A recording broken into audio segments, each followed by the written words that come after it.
knowledge is a superpower, right? And here's the key, right? Every pillar that you just heard about requires knowledge. As Seti said, as Chan said, as David all said today, this is not about being focused on just entertaining. We are steeped in edutainment. And we don't have to be forceful about the way that we teach folks.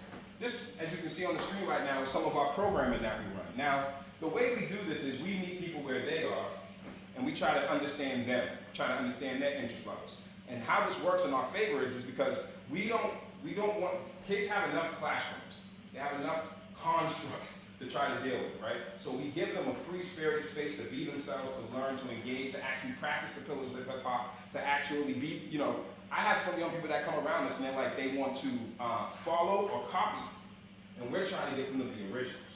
So we tell them, you might see me do something a certain way, but innovation lives in you. It's your job to take what I do and make it better.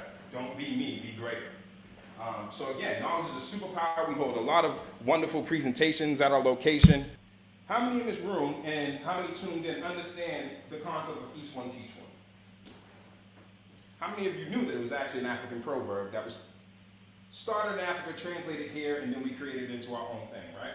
So again, the concept is very simple.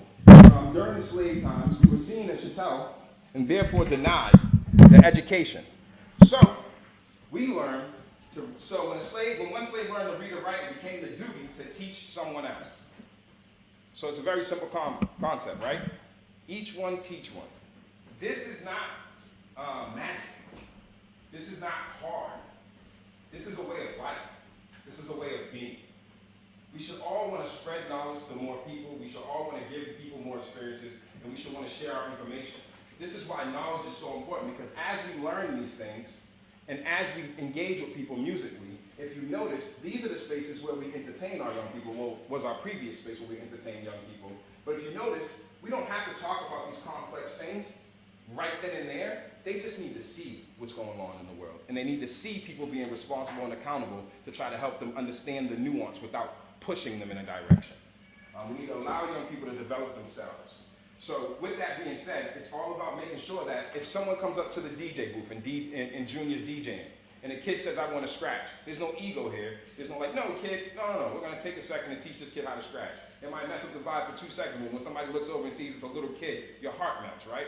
So we have to pause. We have to be okay with pausing and taking a moment to pass on a skill. My man Justin's passing on skills. He came over and did portrait shots for us. He's here doing photography for us today. He's passing on skills. Him and Frank Oliver are working together, doing a great documentary in the community. And again, it's important that we understand how all these roles play a part, because what was just graph art, at the advent of this, we didn't understand we were going to be in a space where we had computers, cell phones, digital art, all of these things in our spaces. So that's why I talk about there's been an evolution, and I'm going to be talking about, I don't know who to talk to, but I'll be talking to someone about maybe tweaking the language a little bit. We'll talk about that again a little bit later. But we definitely want to get into the visual art space as a pillar, because actually the visual artists and the graph artists, without no hyperbole here, are historians of hip hop. They preserve the culture. The photographers. See, this is why I said we should add visual arts, because we're leaving out all the wonderful photographers who gave us those pictures of all of those wonderful people we've seen in history. So we want to make sure we're actually incorporating more things and understanding the osmosis of how all of these things work together, right? All right. So, again, like I said earlier, you want to meet them where they are, but you don't want to just meet them where they are, because that is too basic. You want to meet them where they are, but you also have to put your pride aside and meet them where their interests are. You might think this is too young for me. Be spry for a day, okay? Like, it's okay. We can still be young, we can still enjoy things, we can still smile. My children remind me of this all the time.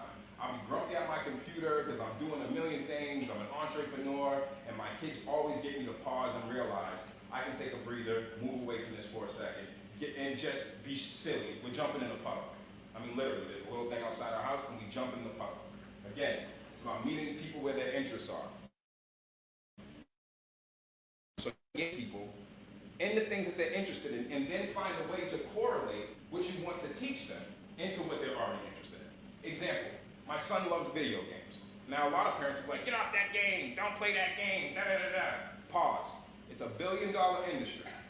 There's things that we can teach them about that industry to get them involved in that industry.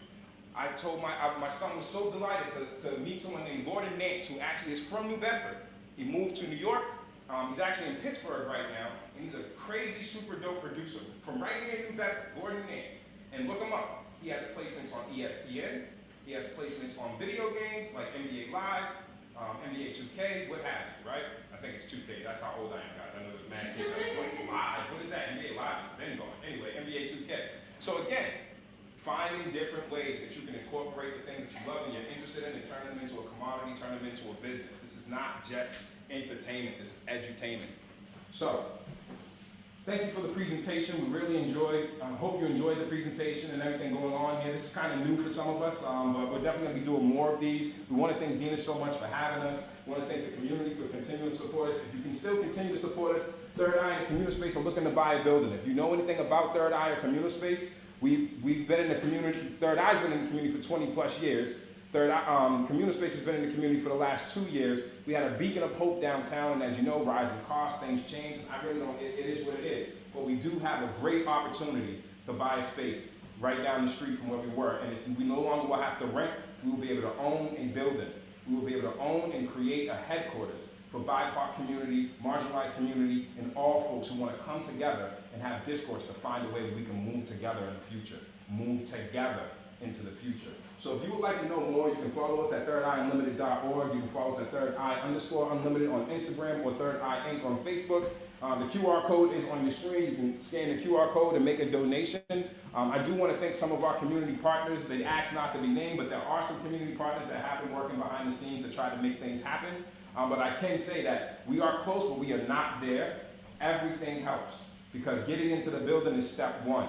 We have to maintain the building, we have to keep the building running, and we need you to come with your ideas and your programs and come to our space, because that's what we're creating it for. It's not about 3E, it's not about CS, it's about you. And we always say that. It's not about one of us, it's about the sum of us. And we've worked very hard, if you've seen us in our Your New Bedford initiative, to work with so many different community partners. And I feel like in a large way, and I say this with pride, that when we went through 2020, Third Eye was a beacon. Third Eye kept pushing. Even as we were struggling financially to keep our doors open, struggling financially in our own lives, struggling personally in our own lives, I'm very, very, very, very, very proud of the work that our team continues to do, even though we're all damaged people ourselves. And I think that that's okay to be transparent about these things, and this is what we actually live by, is being able to be transparent with another about our struggles. And we have to do so from a non-judgmental lens with one another. We talk about this all the time in meetings. There's young people around there to tell you that's what we talk about. But how can you help us create a permanent home for that kind of vibration? Please visit us at thirdeyeunlimited.org. I really, really hope you enjoyed this presentation. This is just a small glimpse though, and I cannot stress enough. Thank you to our allies, thank you to our people in the community, thank you to Co-Creative, and thank you to all the people that are responsible in helping Co-Creative to empower us to do this presentation today. We feel honored and absolutely humbled by the ability to be able to display more of the work and more of the energy and vibrations that we try to spread into the universe. Thank you so much for joining us today, and we hope you enjoyed the presentation.